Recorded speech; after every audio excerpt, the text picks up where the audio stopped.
नमस्कार। इन खबर में आपका स्वागत है। जब पूरा देश दिवाली मनाने के लिए तैयारी कर रहा था, उस समय उत्तरकाशी में एक ऐसी घटना हुई जिसे सुन करके सब दंग रह गए। जी हाँ, सुरंग में हमारे 41 मजदूर फंस गए। सबसे बड़ा सवाल ये था कि कैसे निकलेंगे। विदेश से आगर मशीन समेत तमाम चीज़ें आई, मशीनरी आई। 2 हफ्ते से ज़्यादा का समय लगा, लेकिन लास्ट में काम आया देसी जुगाड़। रैट होल माइनर्स, चूहे की तरह खुदाई करने वाले। ये वही सूरवीर हैं जिन्होंने कि वो खुदाई की थी और लास्ट में सबको बाहर निकाला था।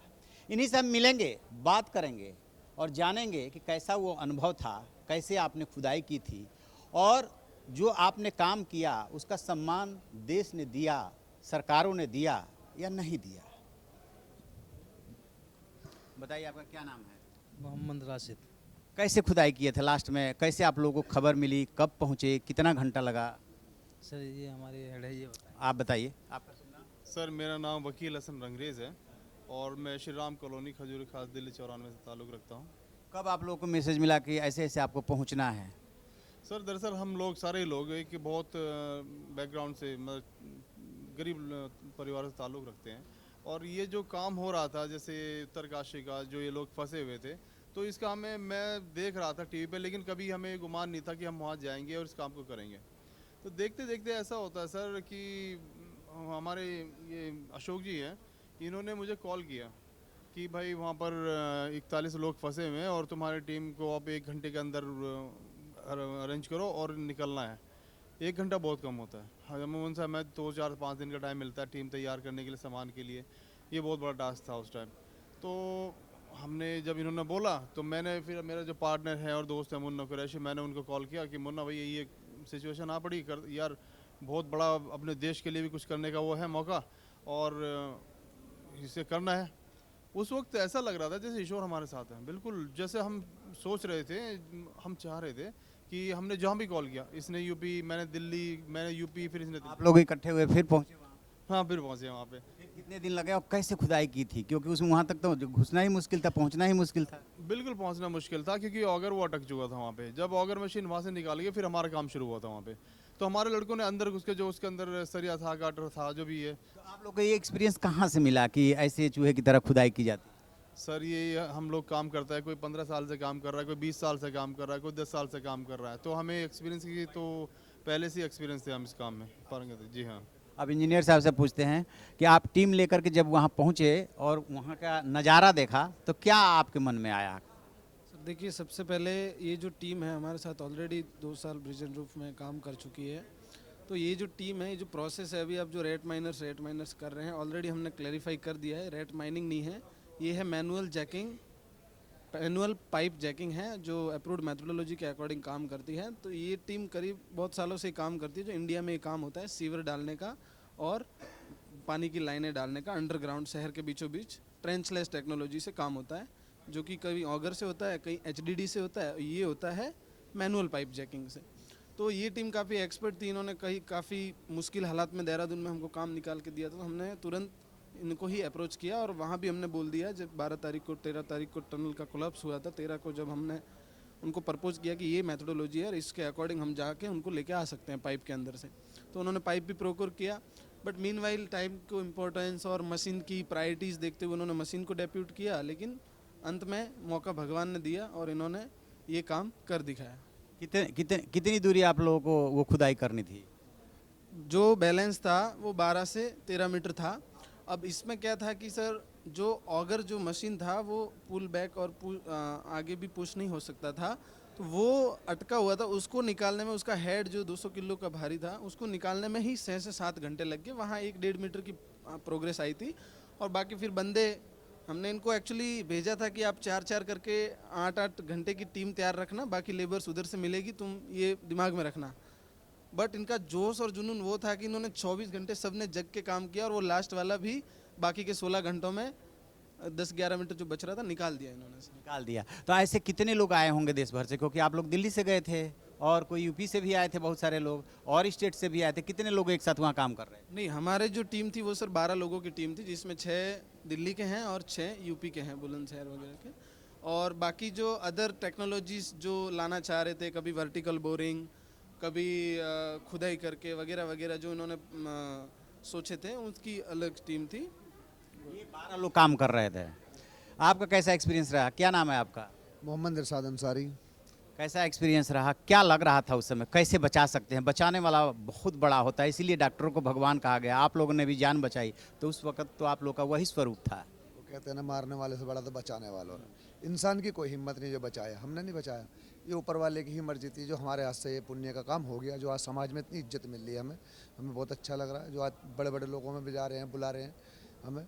तो ये तो काम तो बहुत नामुमकिन था, मुमकिन तो एक जोन और जुनून, एक जज्बात, जो 41 भाई मजदूर हमारे उसमें फंसे हुए थे ना, सिर्फ उनकी मोहब्बत मान लो, कुछ मान लो, अपने देश के लिए कुछ कर गुजरने वाली बात थी। बहुत अच्छा, देश के लिए कुछ कर गुजरना था। ये बताइए, जब आप लोग लौट के आए तो दिल्ली सरकार ने जो है वो आप लोगों से मुलाकात की थी और रिकॉग्नाइज किया था, उसको मान्यता दी थी कि हाँ आप लोग ने ऐसा किया है। क्या हुआ था वो प्रकरण? देखो, हमारे जो मनोज तिवारी हैं, जो एमपी हैं हमारे साइड के, वो हमसे आके मिले और भी बहुत मिले, और हमारे पूरे भारत के जितने भी 145 करोड़ भाई हैं बहुत प्यार दे रहे हैं और बहुत सम्मान दे रहे हैं। और हमारे जो केजरीवाल साहब हैं वो हमें बुलाते हैं और वहाँ पे नहीं मिलते।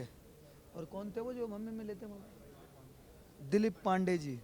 उन्होंने हमारे लिए लंच मंगाया, रख दिया और वहाँ से चले गए। दिलीप पांडे जी ने आप लोगों को क्या भेंट किया था, क्या सम्मान दिया? हमें एक दिया था, एक मट्टी का गमला जिसमें 1000 का नोट उगता है, वो घर पे रखा है। मेरे बच्चे अभी भी तोड़ लेते अच्छा, उसमें क्या होता है? 1000 का लोट ना उगता है, उसमें निकलता है पौधा। हाँ, अच्छा, तो ऐसा है। हमें इस चीज़ का वो नहीं था, उन्होंने जो हमारा खाना मंगाया रख दिया और हमें छोड़ के यूँ चले गए। ऐसा होता। हम अभी हमारे यहाँ पे कोई अभी जाता है ना, क्योंकि मुख्यमंत्री पब्लिक से है, जनता से है। तो केजरीवाल जी तो वहाँ आए ही नहीं ना, बात ही वहाँ खत्म हो गई। वो तो थे ना वहाँ पे, दिलीप पांडे, उन्होंने बिठाला होगा। उनकी इजाज़त के बिना तो कोई चलेगा भी नहीं ना वहाँ पे। लेकिन खबरें तो यही है कि दिल्ली सरकार ने सम्मानित किया। हाँ, करा ना अपने कर्मचारियों को। मैं आपको बताना चाहूँगा, अभी बहुत न्यूज़ चली थी कि वहाँ पर रेड माइनर्स गए थे और केजरीवाल जी ने सामने बैठा के, साइड में बैठा के उनसे फ़ोटो सेशन भी किया था। लेकिन जब हमारी टीम में से वहाँ पर कोई भी नहीं था और हमें इस चीज़ का ज्ञान भी नहीं था कि वहाँ पर कोई गया है। उन्होंने अपनी तरफ से किसको बुलाया, किसको उन्होंने प्रोत्साहित किया, किसको उन्होंने सम्मान दिया, हमें इस बारे में कुछ भी नहीं पता। तो क्या वो सरकारी कर्मचारी थे, जल बोर्ड के थे? ऐसी ऐसी जानकारी आई आप लोग के पास? ये भी जानकारी हमारे पास नहीं कि वे सरकारी कर्मचारी थे या केजरीवाल जी ने अपनी तरफ से डिप्यूट किए थे। हमें इस चीज़ का पता ही नहीं है। ये हमें तो इस चीज़ का बहुत सी चीज़ है, इस चीज़ का हमें बहुत दुख है। हमारे जो यहाँ के केजरीवाल जी है, बहुत मतलब प्रोत्साहित करने के लिए ऐसी प्रतिभाओं को बहुत जाना जाता है। लेकिन इस बार मुझे ये नहीं लग रहा वे ऐसे हैं कि ग्राउंड पे तो कुछ और दिखाई दे रहा है हमको, क्योंकि हम खुद इस टाइम इसके पीड़ित दिखाई दे रहे हैं। उन्होंने किसको बुलाया, किसको सम्मान दिया, किसको प्रोत्साहन राशि दी। हमें प्रोत्साहन राशि ना देते, हमें बुला के कम से कम 2 मिनट बात कर लेते, हम ही समझ लेते हैं हाँ जैसा हमने सुना था वैसे ही है। लेकिन अब कुछ और लग रहा है हमको। इंजीनियर साहब, इस पे क्या कहेंगे आप?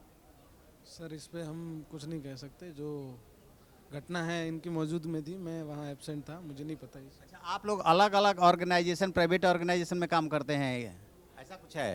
नहीं सर, इनकी एक पूरी टीम है जो इनकी छोटी सी कंपनी चला रखी है ना, और हम प्रिजन रूफ में काम करते हैं। जो ये एजेंसी हमारे वहाँ डेपुटेड थी और वहाँ काम करती थी, तो इनका काफ़ी अच्छा एक्सपीरियंस है। और इसी के बेसिस पे हम रिक्वेस्ट भी करना चाहेंगे कि इनको ज़्यादा से ज़्यादा गवर्नमेंट की तरफ से हेल्प मिले, ताकि ये लोग काम करते रहें और इनको अपॉर्चुनिटी मिले और इनको रेट माइनर्स की तरह ना देखा जाए। These are the expert team of manual pipe jacking, जिसका प्रोसेस काफ़ी हार्ड वर्क होता है लेकिन सेफ होता है।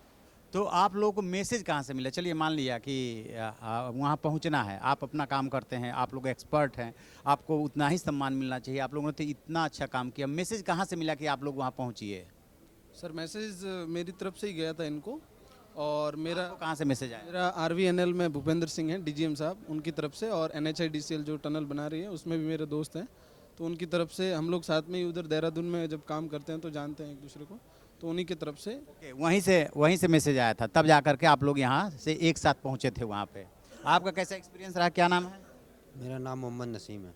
कैसा एक्सपीरियंस रहा जब ये सूचना मिली कि ऐसे ऐसे 41 लोग फंसे हैं, बचाना है, मैसेज मिला कि तुरंत पहुँचना है, तो फिर सबसे पहले आपने क्या किया था? सबसे पहले कि हमारे मुन्ना भाई इन्होंने बोला है, नसीम भाई तुम्हें तो साइड में चलना है, इतनी ऐसी से बात है, 41 आदमी फंसे हुए हैं, जिसमें कि मेरे घर में तो शादी थी। अभी अंदर भी हमारे वकील भाई ने बताया था कि एक लड़के की 2 बहनों की शादी थी, मैं ही एक वो शख्स हूँ जो मेरी 2 बहनों की शादी थी, फिर भी मुन्ना भाई कहने लगे तुम्हें शादी छोड़ो, पहले वहाँ चलना है, बहुत ज़रूरी है, क्योंकि एक्सपर्ट आदमी चाहिए, वो एक्सपर्ट आदमी हम ही हैं, बाकी तो किसी अच्छा, तो आप अपनी बहन की मैरिज छोड़ करके और वहाँ पहुँचे थे, कब थी वो मैरिज? वो 20-21 में थी।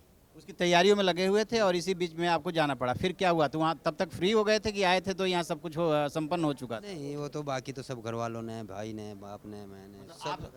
आप शादी में शरीक नहीं हो पाए? जी नहीं। आप नहीं हो पाए। आपका कैसा एक्सपीरियंस रहा? क्या सबसे पहले सूचना मिली तो क्या आपके मन में आया, क्या करना है? जब मुझे सूचना मिली ना, तो मेरे मन में बस एक बात आई थी कि बैग उठाओ और सीधा उत्तरकाशी जाओ, और जो 41 मजदूर फंसे हुए हैं उन्हें निकालो फटाफट जाके। और अगर मैं अपने घर वालों को बताता तो शायद वो मेरे को नहीं जाने देते। लेकिन वहाँ से आने के बाद ना, जो केजरीवाल सर है ना, वो मुझे बहुत बढ़िया लगती थी, बहुत उनका बहुत बड़ा फ़ैन था मैं। लेकिन आज वो अपने घर में फ़ैन लगा कर, और जो आपने सुना हो कि उनके घर में जो 98,000 पता नहीं 1-1 लाख रुपए के पर्दे लग रहे हैं, उनके चक्कर में फंसे हुए हैं वो पर्दा लगा कर ना और फ़ैन चला कर आज वो उनमें आराम कर रहे हैं, और हम लोगों की तरफ कोई ध्यान ही नहीं है। कि एक बार वो हमसे मिल लेते आके कि वो बच्चों तुमने बहुत अच्छा काम करा है, थोड़ा कंधे पर हाथ रख के मिल जाते तो बहुत ही अच्छा लगता। लेकिन वो उनके पर्दे उनका फ़ैन भी बंद होगा और पर्दे भी हटेंगे।